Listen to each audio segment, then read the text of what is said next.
Geometric series and the nth term test for divergence. This is important. This is nth term test for divergence. This will be your favorite test. Make sure to commit this one to memory. All right. So what's a geometric series? A geometric series looks like this. What I want you to notice, there's an a in common with all of them. But a is just like a common multiple, right? While r is a common ratio. So you're multiplying each term by r. Okay, that's it. So a geometric series has a common ratio between its terms.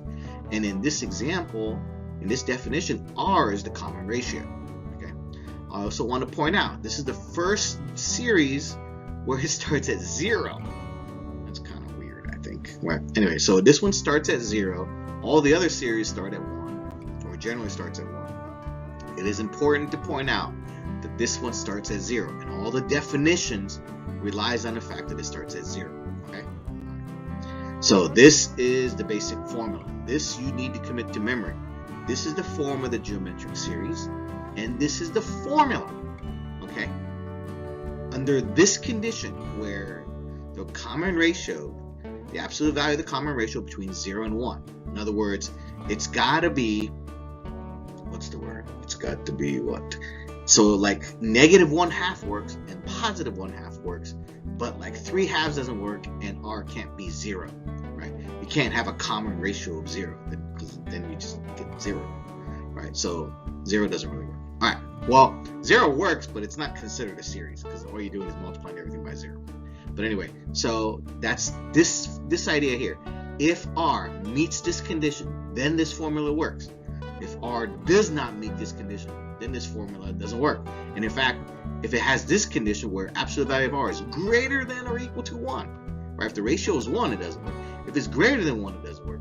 It diverges. So in some textbooks, they call this the geometric series test, because if the common ratio is greater than or equal to 1, it diverges.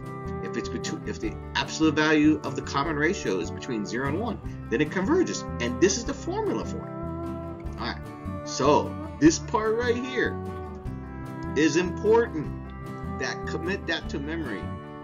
Okay, that formula, a over 1 minus r. Don't forget the n equals 0. That part's important too. This formula doesn't work when it's not n equals 0.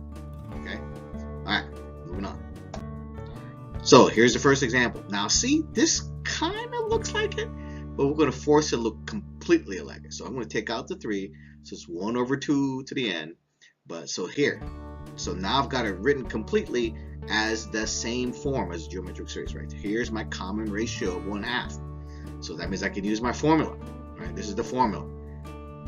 I had to make sure n is equals 0. So this is starting at 0. All right, so a is 3. My a is 3, and my r is 1/2. So that means I can put it into this thing, this formula. So this series is equal to 3. That's a. Remember the a over 1 minus r. R is 1/2. Then we just work it out. Now it's just arithmetic. So that means this series adds up to 6. Infinite number of them. It takes an infinite number of them to come up with 6. If it's missing 1, it's not 6. Okay, here. This is one way to rewrite this 0.08 repeating. Okay, there it is. 0.08 repeating. Right? What does that look like? So 0.08. Let's look at the first 0.08. That's 8 over 100. That's what that is. 8 over 10 squared. The second one is 8. Okay, ignoring that. So it's 8 over 1, 2, 3, 4. 10 to the 4th. And then this one is 1, 2, 3, 4, 5, 6. 8 over 10 to the 6th. And so forth. Okay.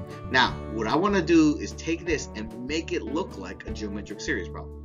Well, it kind of looks like it now. So there's this common ratio, or not common ratio, common factor of 8. Right? And you can see there's a common ratio of 1 over 10 squared. But what I'm going to do is take out 8 over 10 squared, because I want the first term to be 1. Right? I want the first term to be 1. So there it is. So if I take out 8 over 10, so obviously I can take 8 out of this, right? So I take the 8 out. But I'm also taking out the 10 squared in the denominator. So that means so this one becomes 1, and all the others are reduced by 2.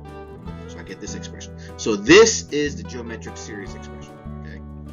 All right. So 8 over 10 squared, that's the first term. That's the a.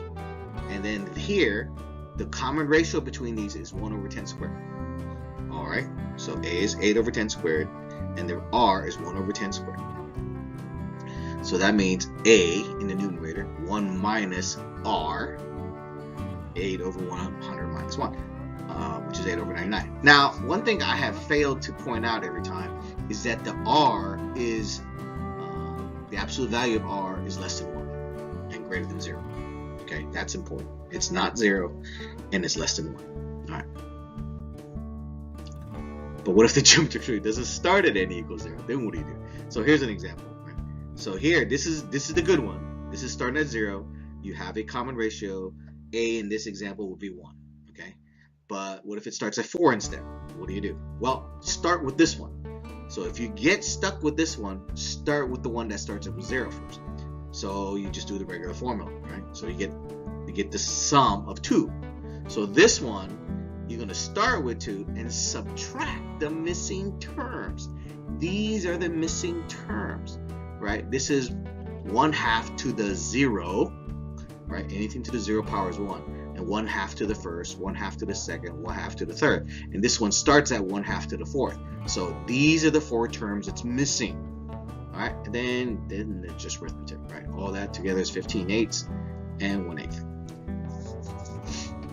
Isn't that weird? You're missing only 4 terms, and you're missing most of the actual sum. Right? 2 is the actual sum with infinite number of these. You're missing only 4 terms, and now it's 1/8. Okay, whatever. All right. This is should be nothing new to you, right? We've done this before, where if you have a series and it has an answer, if you add them, you add the actual convergence numbers, right? If you subtract them, you subtract the ending, what is the convergent series? The value of the series. You can read this. You've seen this before. I'm saying it badly, but hopefully you get it. All right. Nth-Term test for divergence. All right. Well, this is not it. This says limit of the nth term of a convergent series. If a series converges, then the limit of the sequence of terms is 0. Okay. This is not the test that I told you about earlier. Okay. However, what we're going to do is take this and make the contrapositive of it. There, see that happened there? Remember what contrapositive from geometry? You reverse it and negate the terms. So if the limit of the sequence of terms is not equal to 0, then that series diverges. This is an easy test. It's a useful test, right? All right. Well, let's look at some examples. Right? This is the important one, right? This is one of the most useful and easiest tests to use. So whenever you do any kind of question and they ask the question, whenever you do any kind of series question and they ask the question, does it converge or diverge? Always do this one first. You can look at it. It'll take you about 10 seconds to do the problem if it diverges. All right, let's look. So here's the first example. So look at the 2 to the n. We want to look at the limit as n goes to infinity of 2 to the n. Well, that's infinity. That's not 0. That means that series diverges. That's it. That was the test. You take the limit. If it's not 0, it diverges. That's it. Here, let's look at this one. Oh, you might think, oh, that's intimidating. You got the exclamation point. Well, remember that the pseudo degree idea? It works here too, right? So n factorial over 2n factorial. Well, that limit is 1/2. So just look at the coefficients. Well, you might think, oh, it converges. No, it's not 0. Those terms have got to go to 0. So that means that diverges, right? If the limit is not 0, it diverges. That's it. All right. Look at this one. Okay. Limit as n goes to infinity. 1 over n equals 0. Okay. This is where the test is inconclusive. The nth-term test for divergence fails. Okay. So it doesn't apply if the limit is equal to 0, then the nth-term test for divergence fails. Right? There's no guarantee one way or the other. So at this point, you have to look at another test. Okay? So, sorry. That means you got to learn more tests for convergence and divergence. Okay.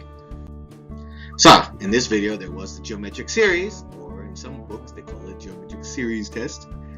And that's it, right? This is the basic form of the geometric series. This is the sum of the geometric series, but only under these conditions. And we did the nth-term test for divergence. There it is. If the limit's not 0, then the series diverges. Okay, that's it. Have a good night.